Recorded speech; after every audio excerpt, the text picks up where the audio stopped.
welcome to Fascinating Frontiers, episode 75, coming to you on May 20th, 2026.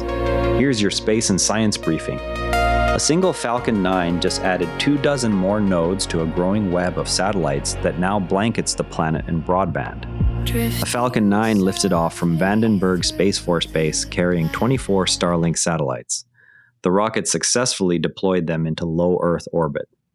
The mission marks another incremental expansion of the constellation that provides global internet coverage.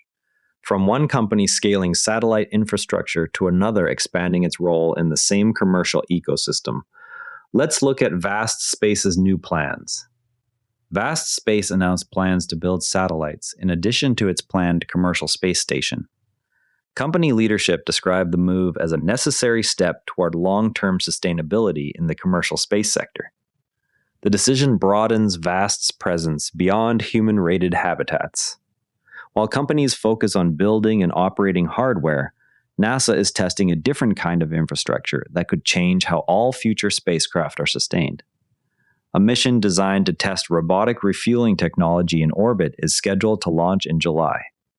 The demonstration represents an early step toward creating on-orbit gas stations that could extend the life of future spacecraft. The technology involves precise robotic arms and fluid transfer systems that must work in the vacuum and extreme temperatures of space. NASA's upcoming refueling demonstration could fundamentally change how long spacecraft remain operational.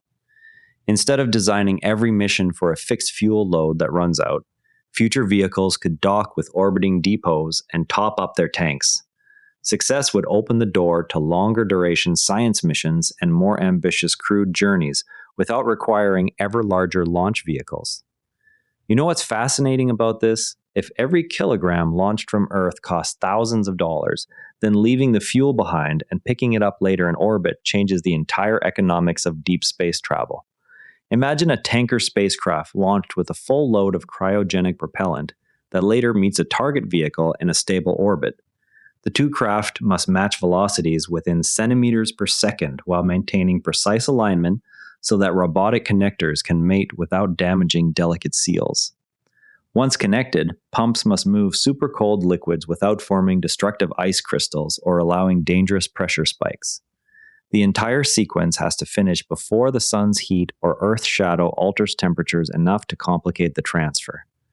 Yet even with successful tests, scientists still cannot say with certainty how often seals and valves will survive dozens of repeated dockings over years of service.